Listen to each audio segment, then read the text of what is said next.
Selamat siang, Assalamualaikum warahmatullahi wabarakatuh untuk teman-teman semuanya. Satu pertanyaan pertama, kalau udah ngomongin dari judul ya, judulnya adalah tentang CV dan juga interview. Dan ada di situ bagian yang possible bahwa teman-teman sudah biasanya tahu cara bikin CV dan lain-lainnya karena bisa ngeliat di Google ya, di beberapa sumber. But the question is, yang dilihat itu sudah benar atau belum? Yang dilihat itu di copy paste, di duplikasinya itu sudah keren apa belum? Nanti Didi mungkin minta izin ya sama Fala, karena tadi CV-nya sudah ditayangkan, mungkin bisa jadi salah satu bagian kita akan obrak-abrik gitu ya. Karena langsung kelihatan sama teman-teman semuanya. Tapi kalau nanti ada teman-teman juga yang mau nunjukin CV-nya, let's make it work gitu. Karena ini tempatnya untuk bisa berbuat salah dan diperbaiki. So talking about CV, talking about interview, penting banget kalau seandainya dibuatnya benar. Penting banget kalau seandainya dibuatnya dari hari ini, bukan pada saat lulus kemudian baru obrak-abrik CV karena mau melamar. Karena teman-teman harus tahu perjalanan CV sama teman-teman ini dimulai dari bagaimana yang dilakukan teman-teman hari ini. Karena beberapa perusahaan melihat dari kontribusi dan resultnya, bukan ini dilakukan tadi sama Falah nih, dicolek langsung ya, bukan status posisinya apa saja. Jadi ada list ya, tak gitu ya. Kalau kemarin pernah dengar salah satu mahasiswa Indonesia, lulusan mahasiswa Indonesia yang juga memang dari S2-nya di luar ya, diterima di salah satu perusahaan luar biasa di luar negeri, ada Google, kemudian ada Mac gitu ya. CV-nya dipertontonkan dan it's amazing. Nah, kita bisa mengambil contoh dari situ, kok bisa gitu? Karena CV-nya memang langsung to the point dan tidak bertele-tele seperti yang kita lakukan seringkali karena menduplikasi dan melihat apa adanya. So that's why judul hari ini ada kata-kata tricksnya, gitu ya. Ada kata-kata yang important ya, yang tadi sudah diulang-ulang dibuat sama Fala dan juga Cynthia. Kalau ngomongin tadi yang CV dibilang ya, kita lagi bahas trickiest part. Karena kalau sekedar untuk bisa membuat saja, kalau sekedar menduplikasi kayak aja, mungkin teman-teman sudah punya nih. Pertanyaan adalah sudah tepat atau belum? Sudah akan menjual atau belum? Sudah akan dilirik atau belum? Bayangin bahwa ketika teman-teman melamar, ketika mengirimkan, atau mungkin datang dengan CV teman-teman, ada bagian dari seorang profesional, misalnya hiring manajernya, personal manajernya, yang sudah melihat, kalau nggak ribuan, puluhan ribu CV. Kebayang nggak? Setrain well apa mereka ketika melihat CV itu menarik atau tidak? Belum orang ini. Karena CV adalah ketukan pertama kita ketika kita mau menunjukkan kitanya. CV teman-teman adalah perwakilan teman-teman. Jadi kalau harga teman-teman merasa gitu ya, when I apply a job, saya mau digaji 8 juta. Bayangin aja harga CV-nya berarti 8 juta. Kalau misalnya mau double digit, saya pengen lihat dari situ, pengen double digit nih, pengen 10 juta, 11 juta. Berarti harga CV pertama kalinya sudah harus harga itu. Pertanyaan adalah, sudah dibayangin belum harga CV segitu kira-kira bentuknya seperti apa? Apakah saya akan biasa-biasa saja atau saya akan membuatnya jauh lebih bermakna karena dimulai dari apa? Dari hari ini. 2 tahun sebelum lulus, 3 tahun sebelum lulus, 1 tahun sebelum lulus. Sudah belum mempersiapkan apa saja yang akan saya isi di dalam CV dan detailnya. Jadi bukan sekedar ikut organization, kemudian ikut competition, kemudian ikut exchange, tapi nggak tahu result apa yang mau diberikan sebagai bagian nanti yang saya ceritakan di dalam CV saya. Karena CV is you, oke? Dan ini yang akan kita bahas hari ini. Semoga teman-teman yang kemarin-kemarin menduplikasinya salah, kemarin cuma copy paste aja, sekarang bisa langsung diperbaiki. So, tadi sudah dikenalin, nama saya Dwi Kesari, biasa dipanggil Didi, nama panjang panggungnya Didi Cantik. Oke, panggilan simpelnya Didi ya, D-double-E. So, talking about this, kita akan ngomongin tentang pre-application. Yang tadi Didi bilang jauh sebelum kita membuat CV, sudah harus ada persiapan-persiapan yang dibuat sama teman-teman. Fasenya ada 5, kita ngomongin tentang kalau 2 tahun ke depan ketika saya lulus gitu ya, saya mau kerja di perusahaan A, kerja perusahaan B, kerja perusahaan C gitu. Jangan sekedar nanti aja. Belum lulus ini masih lama gitu. Ataupun misalnya mau S2, ataupun misalnya nanti di tahun depan pengen ikut student exchange, ataupun nanti mau ikut internship ini dan itu. Berarti teman-teman dari hari ini sudah mulai berpikir, kalau perusahaan itu sudah ada detailnya, sudah ada data yang teman-teman bisa lihat gitu ya, misalnya dari mulai bisnis line-nya, posisi yang teman-teman mau cari, kemudian divisinya ini ranahnya apa, orang-orangnya seperti apa. If you can find those information, berarti ini bagian fase pertamanya teman-teman. Karena apa? Ini akan mempengaruhi nanti cara bikin CV dan data-data apa saja yang teman-teman nanti taruh di dalamnya. Jauh ya, jauh banget. Karena apa? Jangan bikin CV 1 bulan atau seminggu sebelum melamar bekerja. Atau sebelum melamar apapun itu yang berhubungan ketika teman-teman harus submit CV-nya. Bagian kedua adalah get closer. Get closer dengan apa? Dengan chosen subject. Artinya apa? Kalau mau melamar nanti internship pun ya di bagian HR, internshipnya mau di bagian markom ceritanya dan lain-lainnya. Saya sudah se-knowledgeable apa. Jadi bukan apa yang dipunya hari ini, karena apa? Semakin gila gitu ya digitalization, semakin banyak informasi yang teman-teman harus kuasai. Informasi ini bukan sekedar oke, karena background saya S1-nya ini, jadi itu aja yang dipahami secara simpel gitu ya. Padahal tentang ilmu pengetahuannya, tentang bisnis lainnya, tentang perusahaannya, tentang orang-orangnya, tentang politik yang sekarang mungkin sudah bisa kelihatan di mana gampang dicarinya, you have to have it. Karena ini kan berpengaruh dari mana? Ketika CV sudah masuk dan mulai menarik, teman-teman bisa jadi dipanggil dan diajak bicara. Kebayang nggak kalau lagi bicara, permulaan pertamanya adalah Oke, so apa terakhir kali kamu baca?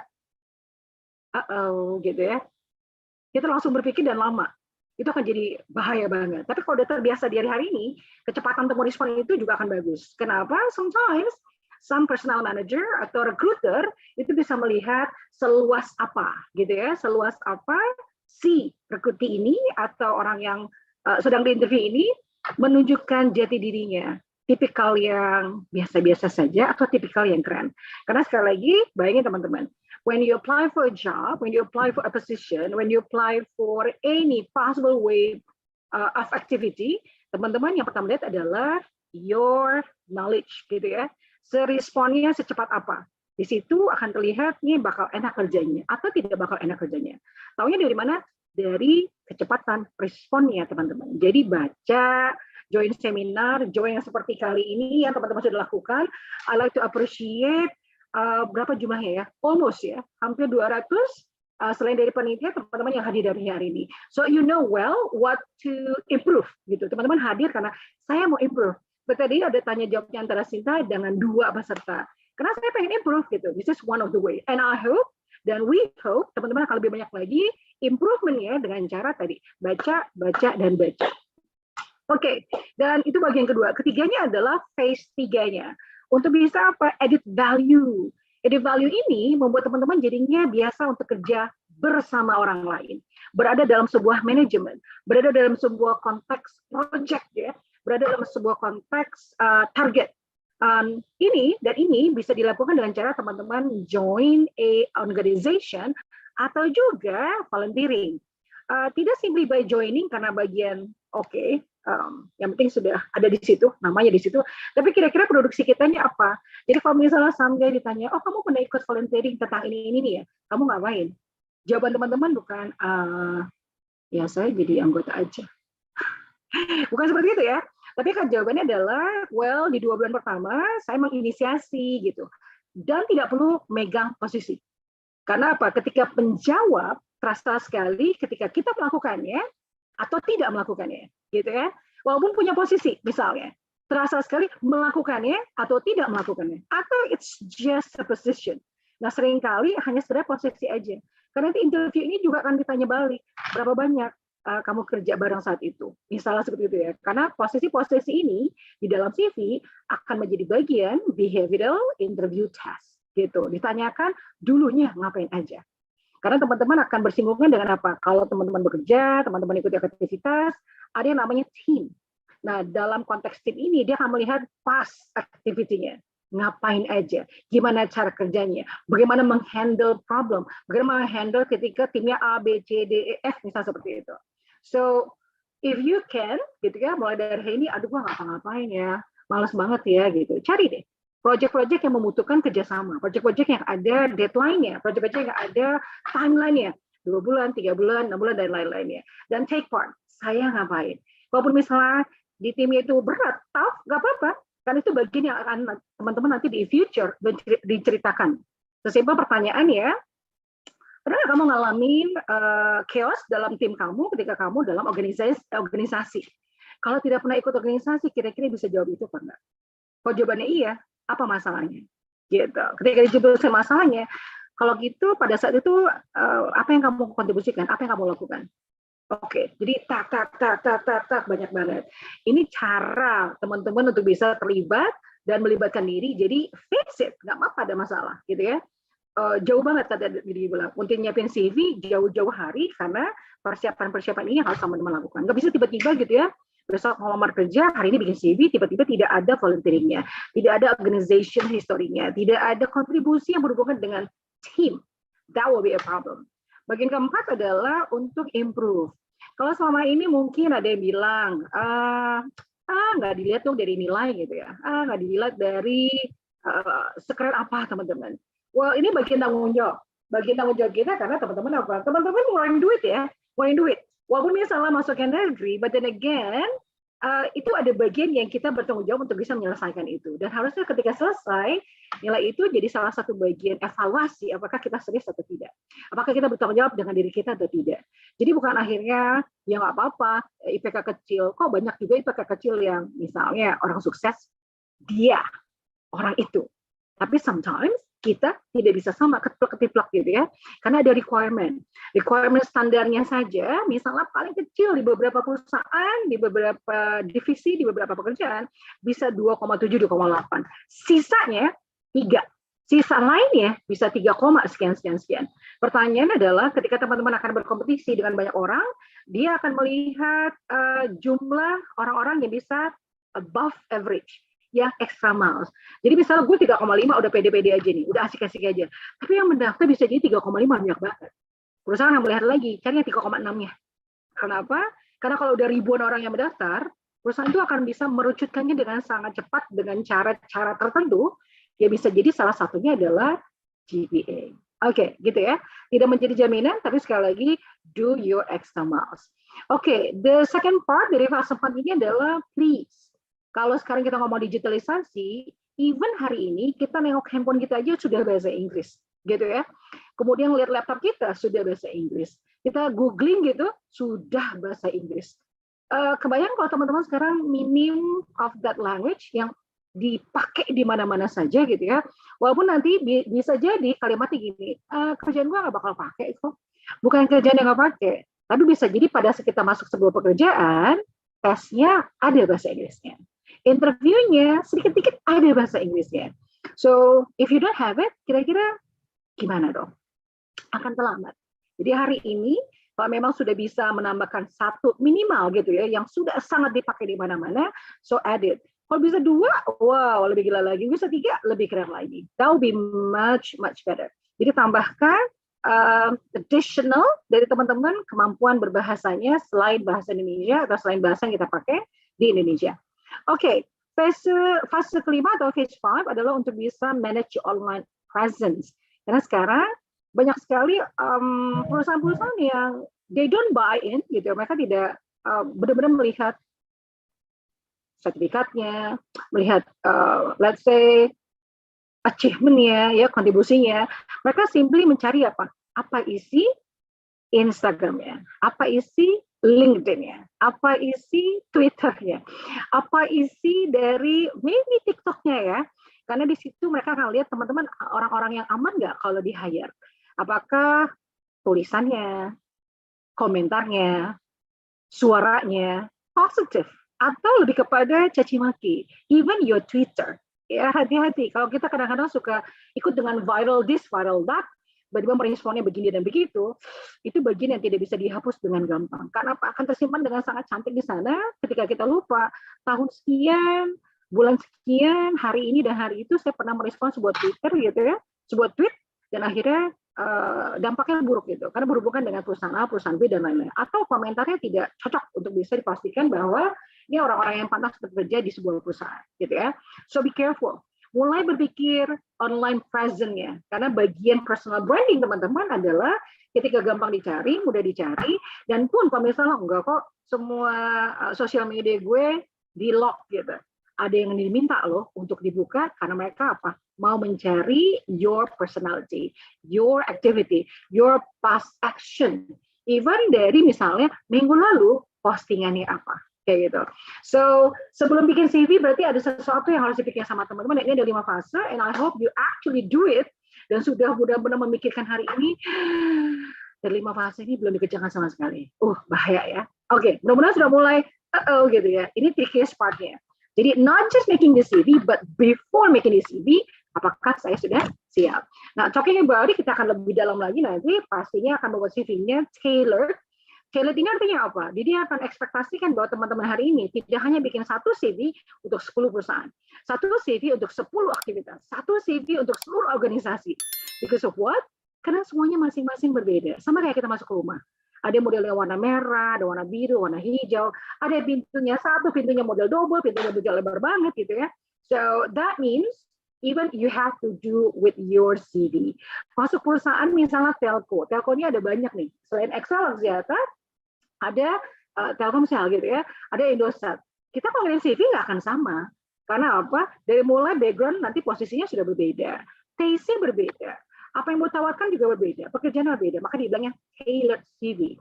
So suppose satu orang di sini ya, kalau mau dirata-ratakan, CV-nya bisa ada 10. Suppose, seharusnya. Karena bayangannya apa? Bisa jadi nanti melamar ke 2-3 organisasi. Sekarang nih, di masa-masa berkuliah.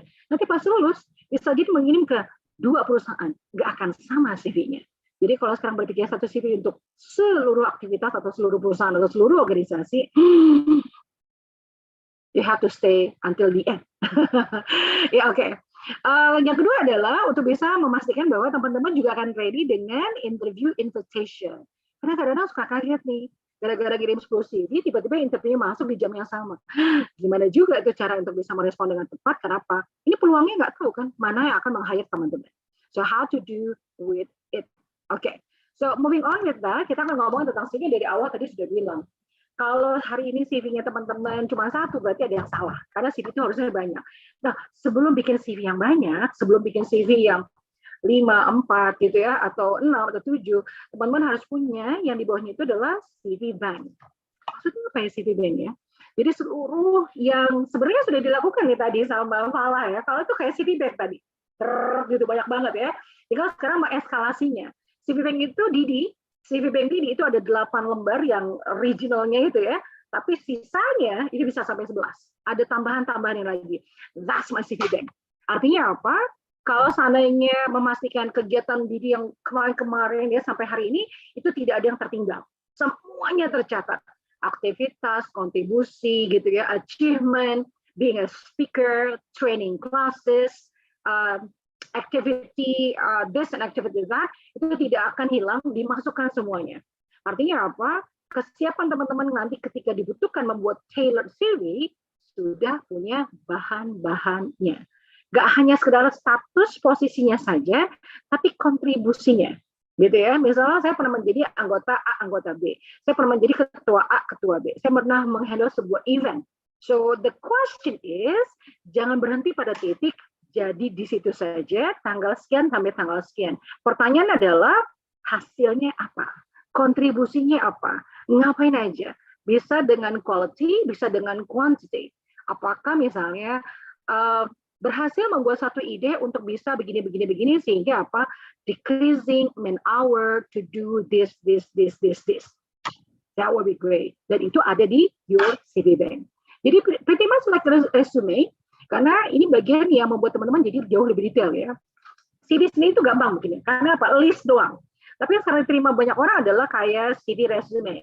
Artinya apa? That combination yang akan membuat teman-teman jadi jauh lebih baik lagi. But then again, it's all about your story. Your life story. Titik di mana teman-teman akan berbagi sama orang lain. Tapi life story-nya seperti apa gitu ya? Yang sekarang teman-teman harus lakukan adalah yang terdekat dengan pada saat teman-teman mau melamar kerja. Jadi nggak mesti sampai mulai dari SD ya, karena pada saat itu teman-teman belum mature. Ketelak lagi nih Fala nih ya. Fala tadi CV-nya dari mulai SD loh, gitu ya. Jadi kalau misalnya mengetik atau menulis CV, nggak perlu dari SD, SMP, SMA-nya. Yang terakhir, your last education.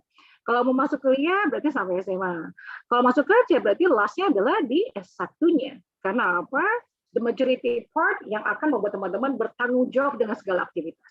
Dan itu yang akan ditaruh di CV-nya teman-teman. Gitu. Tapi kalau dalam CV bank, terserah, tidak masalah.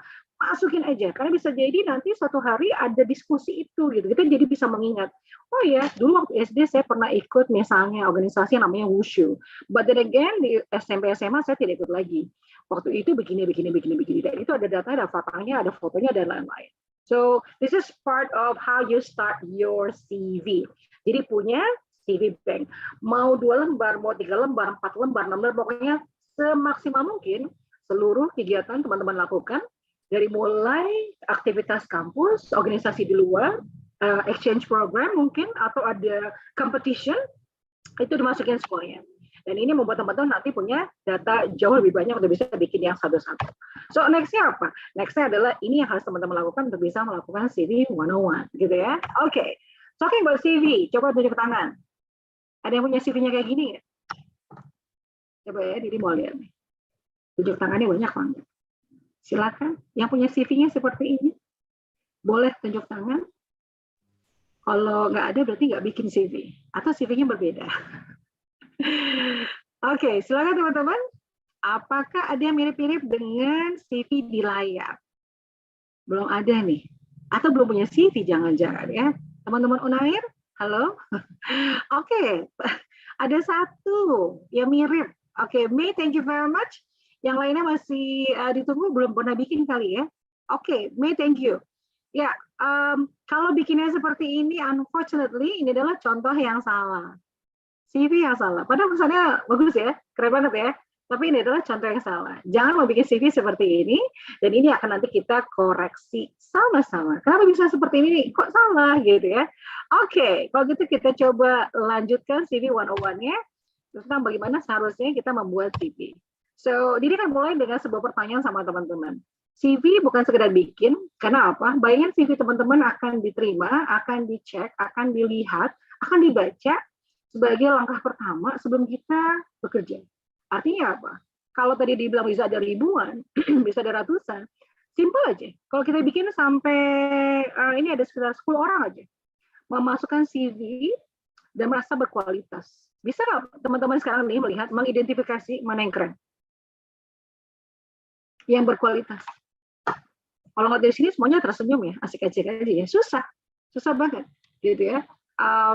Kayaknya sama gitu. Jadi kalau bayanginnya adalah orang-orang yang masuknya itu bisa sama gitu, GPA-nya sama-sama tinggi, kontribusinya sama-sama tinggi, achievement sama-sama besar dan berat dan keren gitu ya. Berarti harus memilihnya seperti apa? Oke, harus yang stand out. Nah, ini akan dilakukan sama recruiter.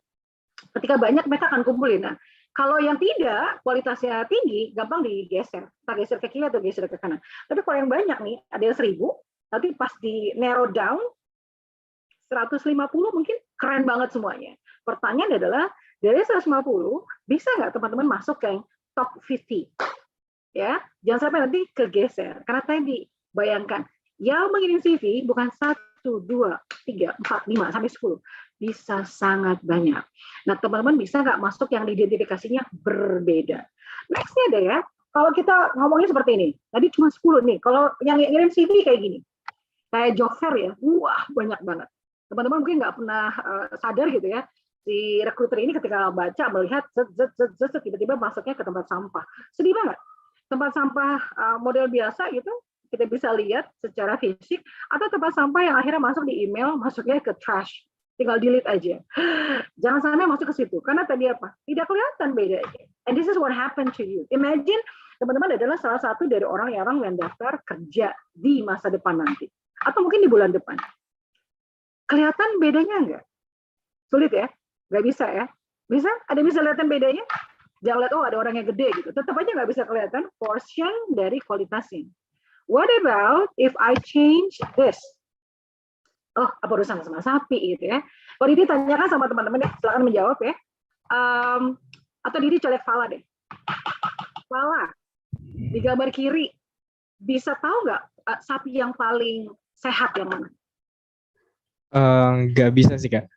Karena ini kan cuma deskripsi gambarnya aja. Jadi kan kalau misalkan hewan atau itu kan biasanya kita identifikasi dulu ya nih sakit apa enggak. Kalau dari gambar aja masih belum tahu. Oke. Dari mana kita belum tahunya? Karena mungkin size-nya sama ya. Kemudian di stempelnya juga sama. Kalau yang sebelah kanan, Pak? Kalau yang Bisa sebelah tahu nggak mana yang paling kanan, berkualitas? mungkin biasanya kalau misalkan yang berkualitas dan yang berkualitas yang berbobot itu biasanya yang paling besar, Kak. Kayak Itu gitu. sama ukurannya by the way Baswe. Cuma karena Iya, posisinya aja. Masih nggak posisi. bisa ya? Iya nggak bisa. Nggak bisa. Ini sama dengan CV teman-teman. That will happen. Jadi kalau misalnya bisa kelihatannya standar saja, sama rata aja, yang terjadi adalah ini. Memilihnya juga akan sulit gitu ya. Bisa jadi teman-teman jadi bagian yang udah buang aja sama rata gitu, average. Jadi rata-rata saja. Tapi, nah balik lagi ke Falah nih. Kalau kayak gini bisa bedain nggak Falah? Mana yang berbeda? Iya, kayaknya ini udah mulai kelihatan nih Kak. Yang Siapa yang mulai beda? berkualitas tuh yang paling sebelah kanan foto ya. Berkualitas belum tentu. Dia cuma beda warnanya aja, benar nggak? Iya benar. Kita belum tahu berkualitas, tapi tanpa harus ribet. Kalau lihat, langsung yang beda adalah yang kanan. This is what we are going to do. Gimana caranya biar CV kita jadi berbeda, stand out. Karena ini trickiest part-nya. Dari thousands of CV, why kita bisa berbeda sama mereka itu supaya apa? Tidak masuk ke bagian yang dibuang. Karena saking banyaknya, kemudian sama rata saja, standar-standar aja, entah mungkin dari isinya, mungkin dari warnanya, mungkin dari desainnya, zep, langsung dibuang. But if you make it so stand out, jadi gampang langsung, wow, this is good, dipinggirin dulu, nanti dibaca lagi. This is what you have to do untuk menjadi berbedanya. Itu yang pertama ya, karena untuk melihat kualitasnya nanti dia harus melihat dalamnya lagi, lebih detail dengan informasi-informasi yang teman-teman sudah ceritakan di dalam CV-nya itu. What about yang sekarang nih? Kalau seperti ini bisa kelihatan nggak bedanya? Apalagi ya, udahlah satu coklat, lainnya hitam gitu. Kita bisa lihat bedanya. We want to do like this. We want to make sure we stand out dengan cara seperti ini dari lautan CV. Dari lautan application letter, our CV itu langsung gitu ya, kelihatan. Kalau dia mengirimnya via email, berarti dari mulai judul emailnya, melamar, bla bla bla bla, itu sudah bye-bye, gitu ya. Kalau misalnya judulnya juga standar-standar aja, itu juga udah bye-bye. Gimana caranya bisa berbeda? Kenapa mesti begitu sih? Karena ada teorinya. Teori ini namanya Purple Cow, yang di sama Seth ya. Dan ini salah satu bagian untuk bisa memotivasi kita, gimana caranya untuk bisa menjadi berbeda. Jadi berbeda dari awal. Sehingga teman-teman bisa, how do you say that? Bisa masuk cluster, yang bukan lagi cluster rata-rata, tapi cluster yang sudah top selection. Gitu. Jadi kalau misalnya dibutuhkannya 2, yang melamar 10.000, teman-teman sudah masuk screening pertama. Gitu ya. Screening pertama ini bisa jadi di dropnya 5.000. Dari 5.000, kemudian ikut tes. Dari situ nextnya teman-teman sudah masuk ke layer berikutnya.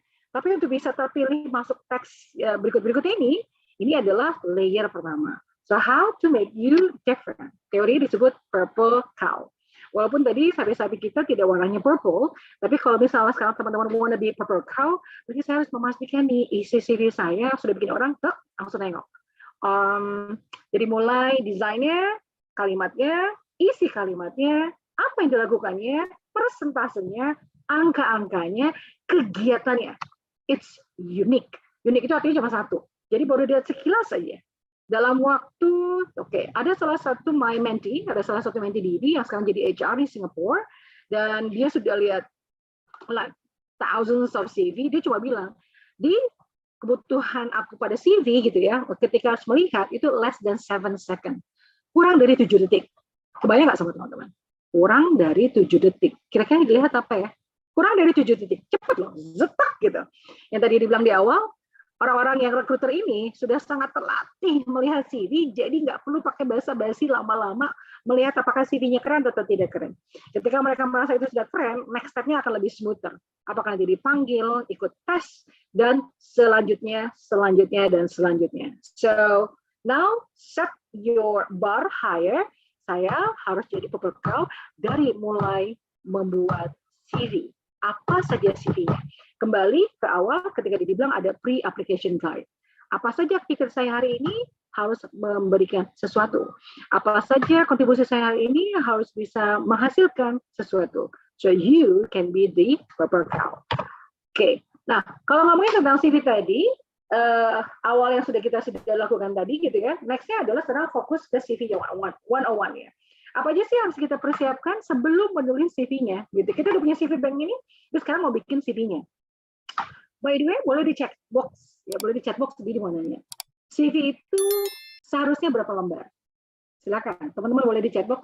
CV itu pas bikin harusnya berapa lembar? Boleh di chat box. 1K, 2K, 3K, 4K, 5K, 6K. Silakan di chat box saja. Oke. Sudah ketiknya beberapa, satu aja. Oke, satu aja. Ada juga yang 2. Ada yang 1-3. Sinta, thank you. Anis bilang 2, 1 aja. Joshua 1-3. Oh, ada yang ATS, Bu. Panggil Didi aja. Yes, model dengan yang sistemnya ATS. Oke, rata-rata 1 ya, guys. Alright, lebih sedikit lebih baik. Lebih sedikit lebih baik. 1 guys. Kenapa? Karena recruiter tidak punya waktu untuk bisa melihat sampai 2-3 halaman. That's why 1 is enough. Pertanyaan adalah, 1 ini sudah membuat teman-teman valuable. 1 ini sudah menunjukkan teman-teman unique. 1 ini dalam 7 detik sudah membuat teman-teman awesome gitu ya. Ambil, ini oke, geser. Geser ke kanan, kalau misalnya nggak oke, geser ke kiri. Nah, kalau seperti itu, apa dong yang ditulis? Cuma 1 lembar, padahal banyak banget yang teman-teman mau share. Ceritanya banyak banget. Karena banyak banget itu tidak memberikan garansi dibutuhkan. Kebayang ya? Kalau kita isinya kalau ngidul gitu, semuanya dimasukin. Yang tadi Didi bilang, di-tailored.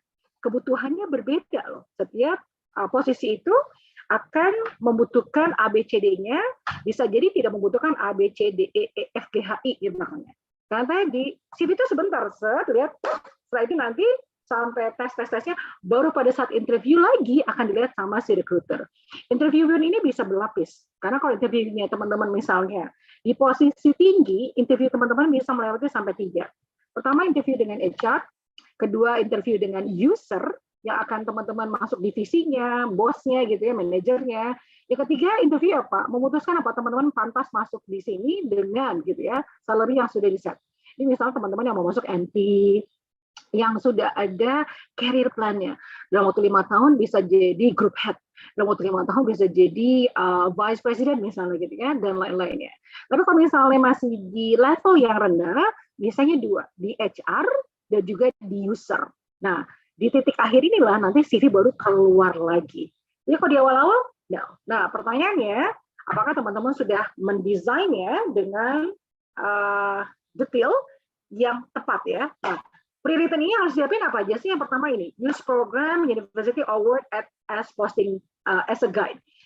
Kalau sudah kebayang perusahaannya, pekerjaannya apa, walaupun masih 2 tahun lagi, gitu ya, pasti kan teman-teman sudah tahu kriterianya. Jadi kalau diminta misalnya kita mau masuk di perbankan, kita mau masuk di kementerian, kita mau masuk dimanapun sebutin itu ya, lihat ya syarat-syaratnya. Saya punya itu semua apa enggak?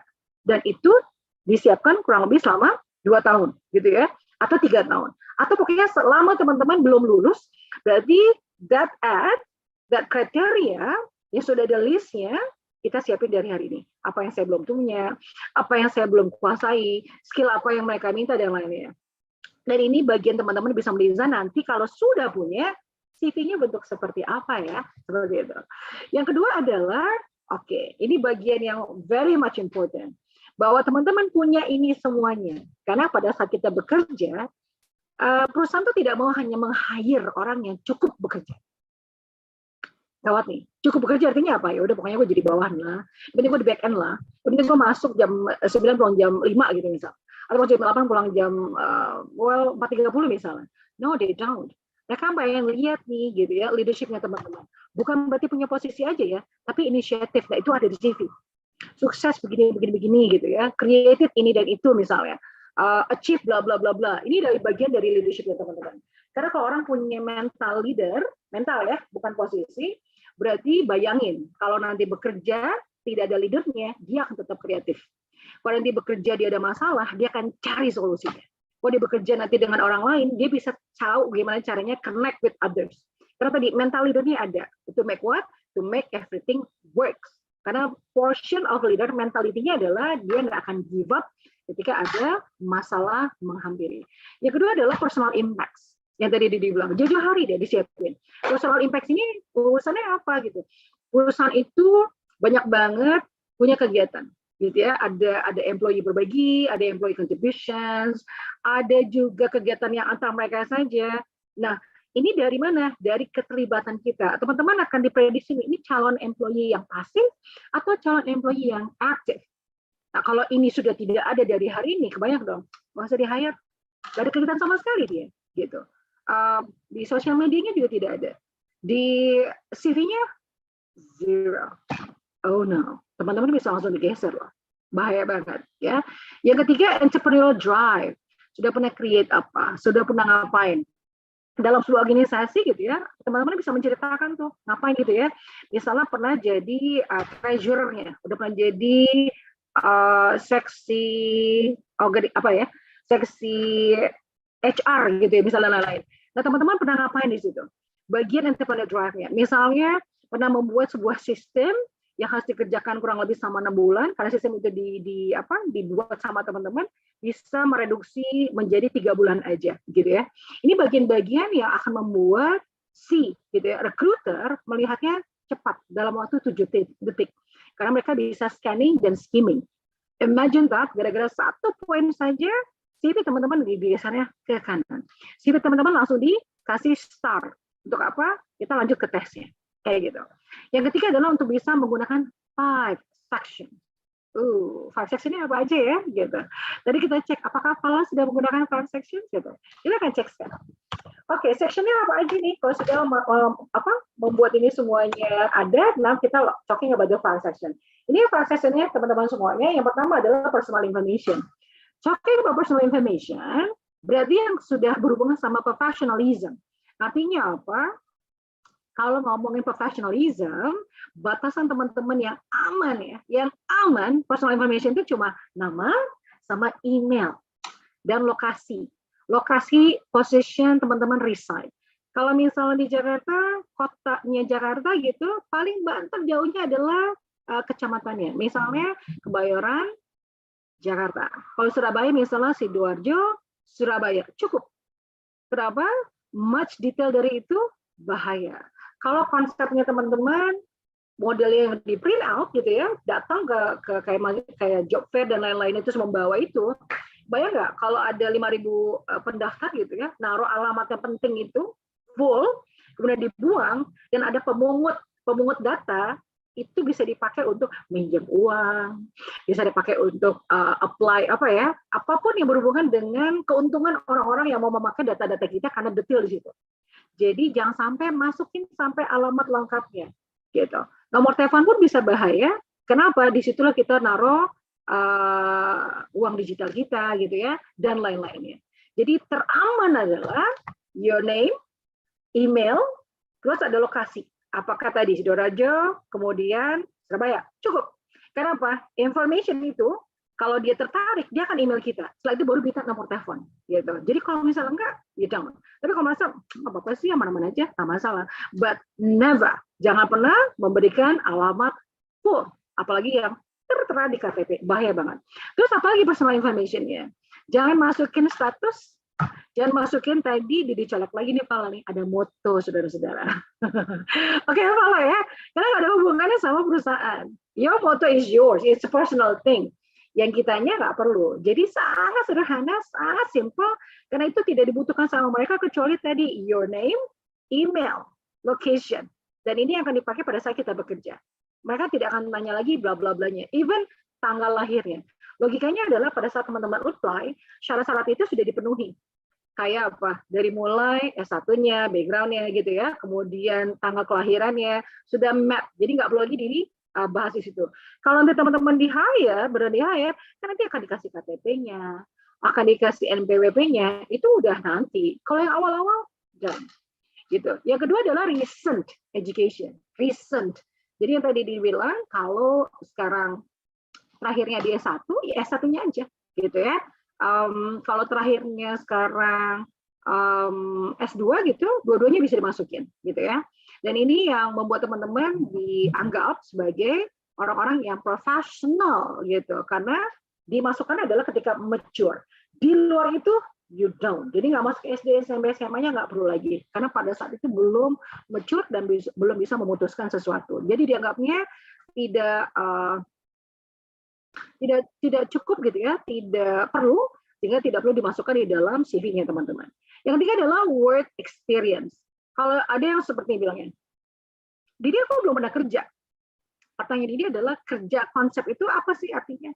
Apakah kerja digaji atau kerja pada saat teman-teman di luar education? Kalau di luar education itu juga work experience loh. Jadi ketua ini, jadi ketua itu gitu ya. Yang artinya apa? Kalau ada urusan sama sesuatu yang ada profesionalismenya bisa jadi. Sekarang bedanya bagaimana dengan organisasi? Nah, membedakannya adalah apakah itu organisasi yang teman-teman ikuti memang attached to campus, gitu, attached to something dengan pekerjaan yang ada urusannya sama sekali, tapi bentuknya organisasi. Misalnya masuk di organisasi gereja contohnya, ada organisasi apa gitu, tapi di situ artinya bekerja. Atau teman-teman sesimpel bekerja di hire sebagai seorang MC misalnya, itu sama, tetap work experience. Atau pernah disuruh bekerja gitu ya, menjadi panitia sebuah exhibition dan lain-lainnya, dibayar misalnya satu harinya 150.000 contohnya, itu bekerja dan itu bisa dimasukkan di sana. Kemudian yang keempatnya organizational experience.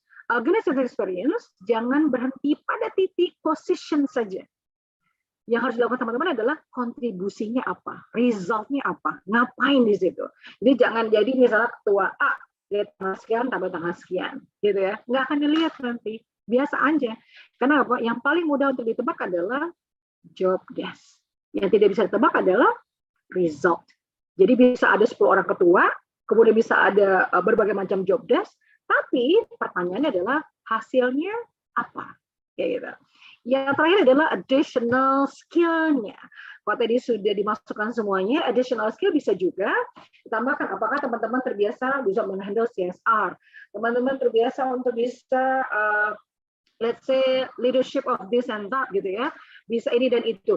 Yang membuat pengaruhnya, yang kira-kira nanti ketika kita melamar, itu bisa masuk di perusahaan itu. Gitu. Jadi banyak banget additional skill yang bisa teman-teman tambahkan. Tapi jangan tiba-tiba ya, additional skill-nya gue jago masak gitu. Kira-kira perusahaan butuh atau tidak. Jangan dimasukkan kalau tidak ada keterkaitannya dengan perusahaan.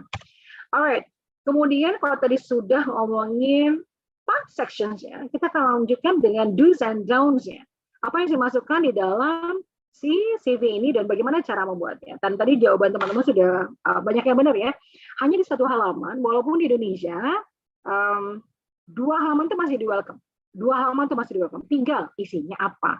Sekali lagi, kalau mereka melihatnya dalam waktu 7 detik aja, kebayang nggak yang dibaca berapa banyak. Jadi kadang-kadang banyak pun bisa malah kebelejok. Kebelejoknya apa? Informasi yang tidak perlu di-share, teman-teman jadi share. Gitu. Informasi yang tadinya tidak akan memberatkan jadi memberatkan. Makanya bagaimana caranya membuat 1 halaman tapi tepat, gitu ya. Oke, kemudian gunakan font standar, jadi jangan mendayu-dayu, jangan suka-suka gitu ya. Terus ada warna-warni yang nggak perlu, karena apa? It's business gitu. Biasanya kalau kita ngetik, kalau kita kirim email, pakainya apa sih? Gitu. Terus seperti apa sih modelnya? Jadi jangan pakai bunga-bunga, warna-warna pinky-pinky, warna salem dan lain-lainnya. Make your CV strong even in design, gitu ya. Jadi bukan gara-gara pengen keren, jadi banyak sekali detil-detil yang nggak perlu sampai akhirnya meletakkan bunga-bunga di sana. Sampai fotonya juga salah, foto bergaya, gitu ya. Bukan foto yang profesional. Gimana foto profesional kita akan bahas nanti. Kemudian pakai format yang file section tadi, isinya sudah jelas apa saja di dalam. Kemudian turunkan tingkat kesulitan dan konten intelektual layaknya buku teks. Jadi isinya bisa kayak kita membaca format matematika, format fisika, atau kimia gitu. Yang orang bacanya ini apa sih maksudnya gitu ya, nggak jelas gitu. Karena apa? Background teman-teman mungkin bisa canggih, tapi yang membaca tetap HR loh. HR itu bisa datang dari hukum, dari psikologi, dan lain-lainnya. Jadi yang tepat untuk bisa dipahami sama mereka, nanti kontekstual untuk bisa kesulitannya pada saat teman-teman diskusi dengan user, gitu ya. Kemudian yang kelima, untuk tunjukkan hasil soft skill kamu, gitu. Jadi jago dalam konteks soft skill misalnya, kalau ngomongin tentang CV, design, itu soft skill-nya bagaimana sih? Kreativitasnya tidak over, gitu. Kenapa? It's elegant. Bayangin kalau teman-teman melihat barang mewah gitu ya, barang mahal, biasanya dia warnanya 1-2 aja. Tapi kita bisa lihat bahwa itu heavy gitu. Bayangin kayak ketemu ketemu Avanza dengan Mercy. Logikanya seperti itu. Sama-sama warna hitam, tapi kenapa kalau kita lihat Mercy kok kayaknya wow. Nah, seperti itu yang kalau kita bayangkan pada saat kita membuat tampilan soft skill kita gitu ya. Dari cara desainnya. Udah kelihatan banget bahwa teman-teman jago komunikasi nih.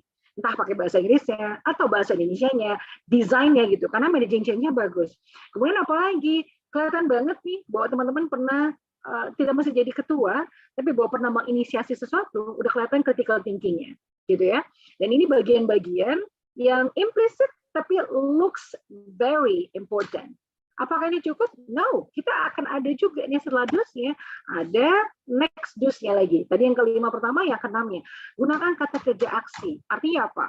Kalau tadi misalnya jadi ketua BEM gitu ya, atau jadi ketua organisasi atau ketua event, di bawahnya kata kerja aksinya apa? Misalnya gitu ya, menginisiasi gitu ya, berhasil menginisiasi 2 kegiatan besar yang mengundang 5.000 orang contohnya. Kalau teman-teman treasurer gitu, bisa aslinya apa? Mampu misalnya menambahkan income 20% dari rata-rata income 3 tahun terakhir. Itu boleh, karena teman-teman menjadi treasurer di situ dan akhirnya bisa membuat sesuatu yang luar biasa. Nggak perlu banyak, jadi setiap posisi itu ada 1 dan 2. Ada pengalaman organisasi ditaruh 1 dan 2. Itu maksudnya kata kerja aksi, gitu ya. Jadi hasilnya, resultnya. Jangan jadi ketua, isinya apa? Memimpin 2 orang atau memimpin 10 orang. Kemudian apa? Membuat biasanya apa sih ya? Membuat meeting bla bla bla bla. Semua hal yang berhubungan dengan job desk. If you are in a position, job desk itu udah bisa jelas dan dibayangkan. Tapi kalau result nggak bisa. Dan result ini menggunakan kata kerja aksi. Kalau dalam bahasa Inggris bisa memakai initiated, succeeded, evaluated gitu ya, earned gitu ya, manage kayak gitu-gitu. Kalau udah keluar seperti itu, cepat sekali. Siapa? Si rekruternya. Karena mereka bisa dalam waktu 7 detik bisa mendetek cepat. That's number 7 adalah untuk menggunakan angka. Jadi jangan bermain aman. Yang penting pernah melakukan sesuatu gitu. Mau angkanya 1, angkanya 2, angkanya 3 gitu ya. Atau mau pakai persentase, walaupun persentase itu bisa aja 20% tapi dari 10 ya. Beda dengan 20% dari 100. Jadi jangan takut menggunakan angka. Kita akan nanti lihat contoh-contoh CV-nya. Untuk bagaimana sih membuat itu jadi menyenangkan. Kalau yang tadi Didi bilang ada salah satu award di Didi gitu ya, yang dalam waktu 7 detik itu bisa melihat kecepatannya bagus atau tidak, salah satunya adalah men-scan dia ngapain aja dengan angka. Kalau misalnya dia mencari treasurer gitu, dia cari angka aja. Pernah nggak presentasinya? Pernah nggak jumlahnya? Pernah nggak angka ini dan ini? Tek gitu. Cuma setengah halaman aja. Udah masuk ke organizational experience atau work experience, itu langsung digeser. That's fast. Kayak gitu. Dan ini salah satu strategi untuk membuat your CV as if like it's a purple cow CV. Different gitu. Standout-nya sudah cepat kelihatannya. Jadi tidak hanya sekedar ikut masuk nama-namanya saja, tapi tidak ada result-nya. Kalau ikut misalnya competition, gimana dong kalau nggak menang? Ya nggak masalah. Kalau misalnya ikut kompetisinya adalah teman-teman menurunkan ide, walaupun tidak menang, masukkan. Atau ikut dalam sebuah organisasi, tapi banyaknya workshop aja gitu. Contoh nih ya, teman-teman Excel Level nanya, kalau aku ikut Excel Level, itu gimana caranya untuk bisa membuatnya jadi keren banget? Apakah karena terpilih dari sekian puluh ribu gitu? Kalau kayak gitu banyak nanti. Yang lainnya apa? Selama Excel Level tuh kamu ngapain? Misalnya kayak ada event yang dia inisiatifkan gitu ya. Ada kegiatan project class gitu yang mereka lakukan dan dia jadi apanya. That's the thing that you have to put on.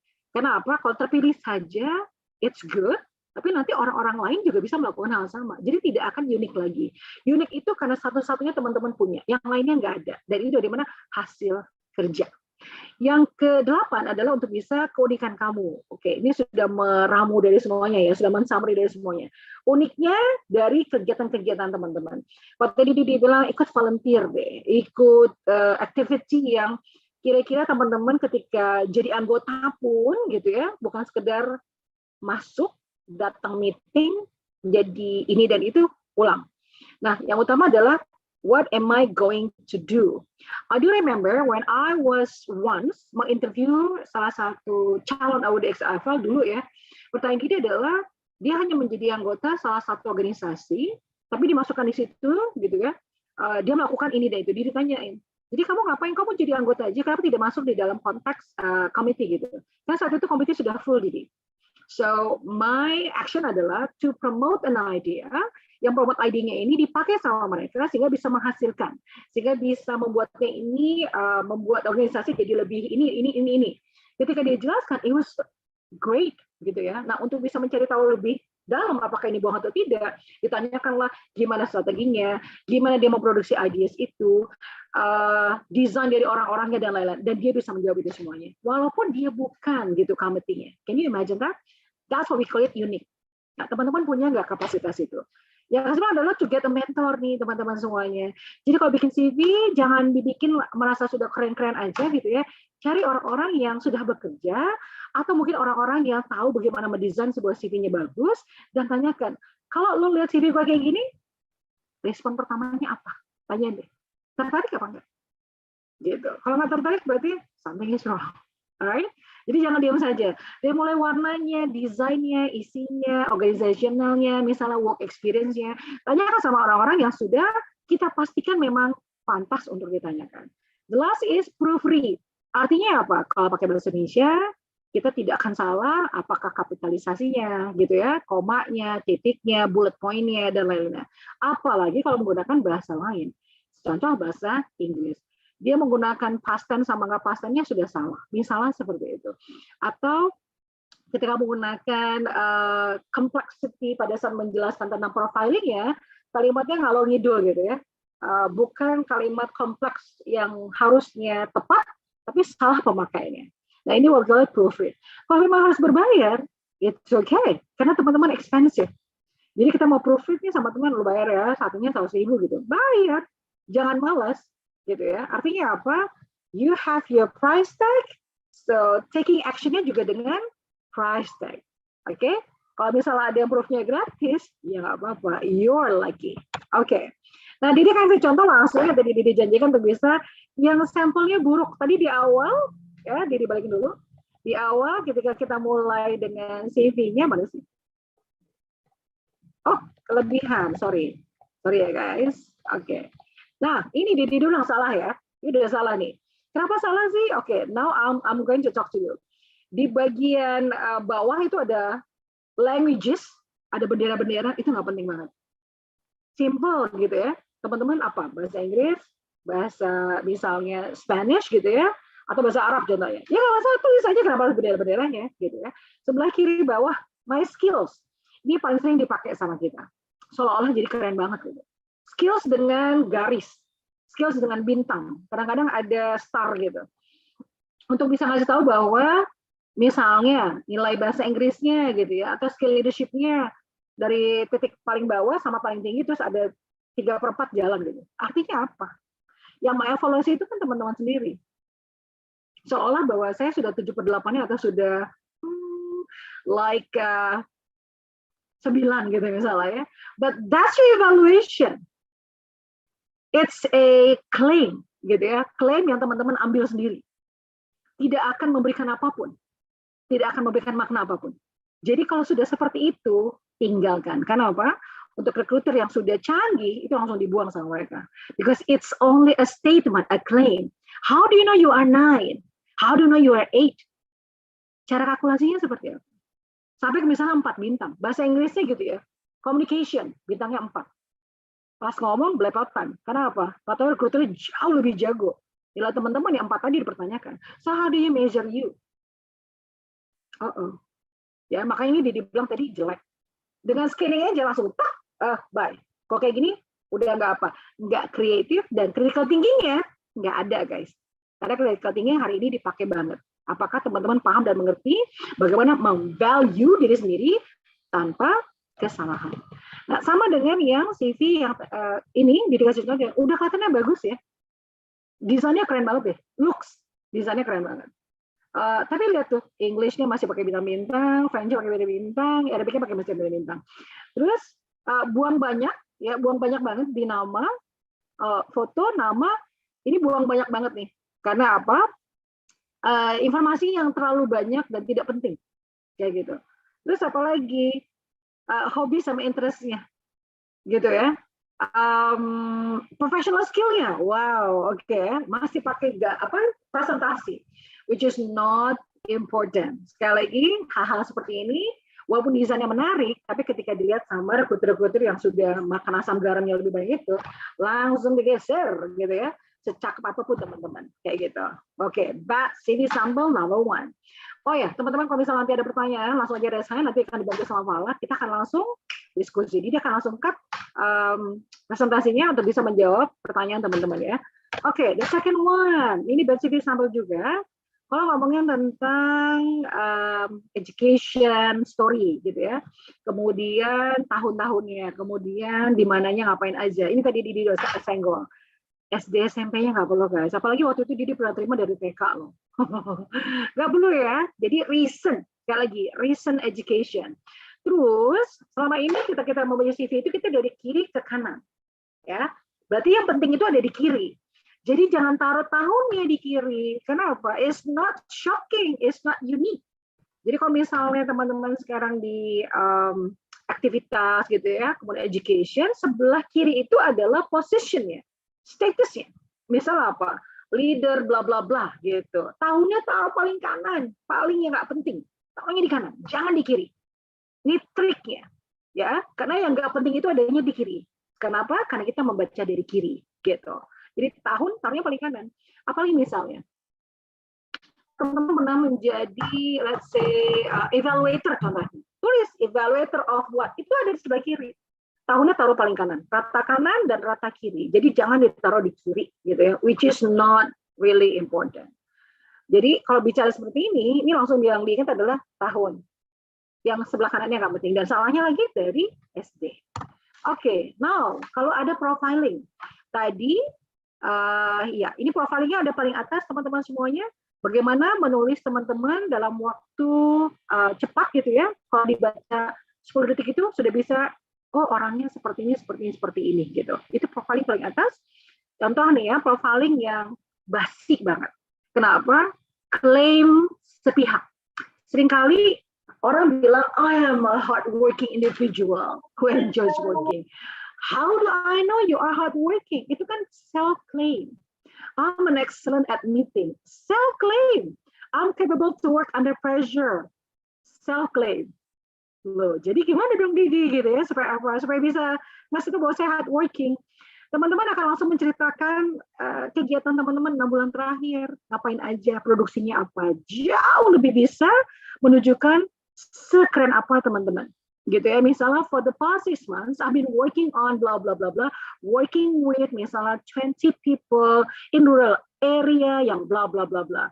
And just misalnya last week, I gain blah blah blah blah blah. Misalnya seperti itu. Kalau dalam bahasa Indonesia, dalam waktu 6 bulan terakhir ini saya bekerja dengan 50 misalnya nelayan pesisir bla bla bla gitu ya, yang fokus untuk bisa menangkap ikan dengan sistem begini.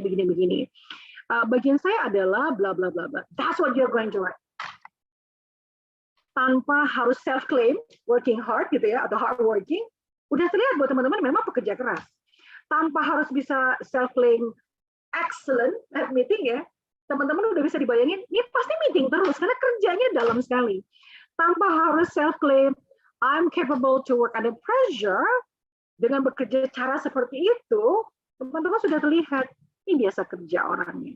Makanya tadi untuk bisa membuat ini pun teman-teman perlu seorang mentor, gitu ya. That's why your design of CV ada nilainya, ada harganya. Pokoknya bayangin, kalau saya sudah mau bekerja, oh by the way gini, kalau kita sudah mau bekerja pada sebuah perusahaan, yang dinilai bukan gaji pertamanya aja, tapi dinilai teman-teman apa? Gaji per tahun. Karena pada saat kita melamar kerja, perusahaan akan menghitung 1 tahun, gitu ya, pengeluaran mereka untuk bisa meng-hire kitanya. Apalagi kalau ditambah dengan apa? Dengan training yang diberikan dan lain-lainnya. That's your price tag. Biasa lihat dari sekilasnya tentang CV, kayak gitu. Nextnya apa? Nah, ini education yang masih salah juga, yang tadi dibilang ada tahun ya, dan ini skills yang pakai grade, yang which is not important. Di sini SolidWorks nilainya 6 dari 8. MATLAB 2 dari 8. It's self-claim by the way gitu ya. Terus ada hobbies. Kalau hobbies ini tidak ada urusannya sama perusahaan, karena perusahaan gitu ya, tidak punya ekstra kurikuler gitu, perusahaan ini benar-benar ajak tentang pekerjaan aja, ini bisa bahaya. Karena apa? Wah, nih orang sukanya happy-happy nih, nggak mau kerja, fokus di kantor, nanti maunya jalan-jalan, maunya shopping, maunya ini dan itu. Jadi jangan lakukan, jangan ditaruh. Kecuali kita tahu nih, perusahaan ini punya banyak kegiatan untuk karyawannya. Apakah ada klubnya gitu ya, apakah volunteeringnya juga banyak, so you can write it down. Karena apa? Tahu bahwa nanti ketika ditanya, oh kamu suka cycling lah gitu. Maksudnya apa? Karena perusahaan juga ada cycling clubnya. That match and it will be fine. Kalau nggak ada, don't. Karena nanti dianggapnya teman-teman apa? Ini kerjanya nggak akan serius. Maunya happy-happy saja. Dan perusahaan nggak mau meng-hire orang yang tidak bisa memberikan keuntungan untuk perusahaan. Gitu ya. So be careful when you write down hobbies. Nextnya apa? Pengalaman kerja yang tadi dia juga ulang kembali. Kalau sedang posisi aja nih contoh ya, resepsionis di PT Wahana Mandiri, public relation PT Star International, itu sudah tahun sebagini. Tahun sebagininya udah bikin apa bete, gitu. Karena nggak impactful. Terus di sini tugas aja, job desk aja, it's not impactful. Seharusnya apa? Ketika jadi resepsionis, apa kesuksesannya dia, gitu ya? Misalnya bisa spending sekian untuk bisa membuat datanya begini-begini, yang tadinya begini-begini jadi begini-begini. Yang tadinya manual becoming digital gitu. Yang spending hours untuk gini-gini jadi begini. Naruh 2 aja di bawahnya. Teman-teman akan langsung kelirik sama banyak orang. Gitu ya, nggak hanya recruiter aja, dengan user juga sama. Oh, kamu selama bekerja sini sudah begini-begini ya? Bisa ceritain nggak gimana cara dapatnya? Seperti itu. That will be great. Jadi jangan cuma job desk aja. Job desk bisa dibayangin. Teman-teman sama seperti ini, kalau ditanyakan sekarang, kerjanya resepsionis apa sih? Gitu ya. Kerjanya public relation apa sih? You can imagine that. Tapi pertanyaannya, 2 resepsionis bisa menghasilkan pekerjaan berbeda. 2 public relation bisa menghasilkan pekerjaan berbeda. Dan di hasil itulah yang membuat teman-teman spesial, unik, gitu. Oke? Ini yang contoh salah. Apa masih ada contoh salahnya? Masih. Ini biasanya dilakukan. Ini salah satu award di Didi ya, dan sudah diberikan izinnya untuk bisa melakukan sama teman-teman. So he came to me dengan CV yang seperti ini. Ada foto, ada nama di atasnya, ditutup, ada kontaknya gitu ya. Dia nulis kayak gini work experience-nya. List job desk aja. Ngapain tuh? Dia kebetulan jadi junior web developer. Ini job desk semua, identifying, creating, presenting, developing. Kemudian sempat juga dia kerja di Excellence Data, semuanya tentang apa? Job desk. Langsung dicoret-coret dong. Ya apaan? Walaupun posisi tahunnya udah benar ada di kanan, tapi isinya jelek. Ya, terus diminta ganti total gitu, profilingnya dan lain-lainnya. Sehingga datanglah dengan seperti ini. Ditutup supaya teman-teman tidak copy and paste, gitu ya. Namanya dikit nggak pakai foto, karena dibilang apa? Kenapa mesti pakai foto? Kamu mau melamar jadi model, mau melamar jadi apa lagi kayak? Kalau yang butuh foto itu misalnya announcer gitu ya dan lain-lainnya. Kalau enggak, no need. Kenapa? Karena size foto itu bisa diisi dengan banyak informasi. Nah, pada saat dia akhirnya membuat yang lebih baik, profiling gitu ya, teman-teman baca deh, bagian yang kecil aja, scanning aja. Ada angka ratusan juta di situ. Ada angka-angka yang membuatnya nengok gitu ya. Contoh sekilas saja, ini ditutup beberapa ya. Successfully made Nokia Indonesia to collaborate with the organization and invested 100 million. Dan ini waktu itu sempat jadi ketua himanya. Yang tadi itu nggak kelihatan. Langsung nengok nggak teman-teman kok jadi seorang recruiter? That was crazy ya. Gimana caranya bisa kerjasama gitu dan dapat investasi sekian? Oke. Kemudian di paragraf terakhirnya dia tulis, managed to create and execute an idea called audit tools to support monthly job and successfully reduce 395 hours manpower into 22 hours manpower. Itu kalau lihat sekilas tanpa lihat ke bawah lagi, ini CV-nya sudah masuk ke yang purple cow, langsung kegeser ke kanan. This is what I'm trying to show you, gitu ya. Berbeda sekali ketika melihat yang ini. Ini biasa aja, standar aja. Yang average, ya kalau kita lihat tadi, kalau ini ada lautan CV, ini sama gitu ya. Lautan CV ini yang standar aja, tidak purple cow. But if you make this, yang tadi, kalau dalam waktu 7 detik, dia akan scanning, tak gitu ya. Dia bagus banget nih. Ini anak pasti sudah bekerja keras, kreatif banget. Critical thinking-nya jangan, analytical thinking-nya jangan. That's what you have to show, gitu ya. Ke bawahnya lebih gila lagi. Ini ada organisasi experience-nya dia, karena dia mau bikin satu halaman aja. Di atasnya sudah sangat keren lah. Di bawahnya ada managing 5 division and 1 semi-autonomous autonomous agency. Di bawahnya lagi ada manage to create and execute idea, bla bla bla gitu ya. Ini pengulangan di atas tapi dengan detail tanggalnya sampai di sini Juli 2004 sampai present. So this is how I like to empower you untuk tidak lagi go with such list, tapi untuk bisa selling. Permisi Kak Didi. Yes, halo? Ya, halo. Yes, Sebelumnya, sorry Kak, waktunya udah time limit. Oke, kita berapa lama lagi? Sudah habis kalau di Ramadan Kak. Oh, oke. Wah, Robi salah informasi ini. Kita sampai 3:30. Oke, kalau gitu dia akan sampai sini. Berarti belum sampai interview ya. Kita akan ditanya jawabnya aja. Alright then. Thank you.